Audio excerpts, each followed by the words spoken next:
Freedom of speech అని చెప్పి చిన్నప్పుడు ఏదో చదువుకోవడం తప్ప, ఎవరో హరిస్తారని మనం ఎప్పుడు అనుకోలేదు. కానీ ఫస్ట్ టైం హరిచ్చారు.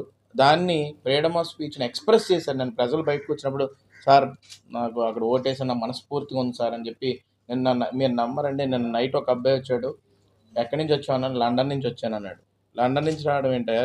ఓటు ఏమైపోద్ది" అంటే, "లేదు సార్, ఈసారి కంపల్సరీ పెట్టుకొని మరీ వచ్చాను లండన్ నుంచి నేను. ఓటేయడానికి వచ్చానని" చెప్పేసి అన్నాడు. ఎందుకంటే అక్కడి నుంచి చూసినప్పుడు నాకే బాధ అనిపించింది అసల. ఆంధ్ర రాష్ట్రంలో ఎలా బతుకుతున్నారు సార్ మీరని చెప్పేసి.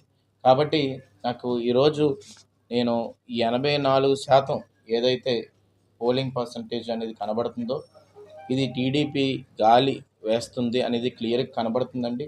ఇక్కడ ఎగ్జిట్ పోల్స్ కూడా మాకు క్లియర్‌గా చెప్తుంది ఏంటంటే, సర్వే కూడా ప్రతి బూత్‌కి కూడా ఒక 50-60 శాంపిల్స్ తీసుకున్నారు. తీసుకుంటే మనకి సుమారుగా 20-25 వేల మెజార్టీ తోటి మనకి అయ్యన్న పాత్రుడు గారు గెలబోతున్నారనేది క్లియర్ కట్‌గా కనబడుతుంది.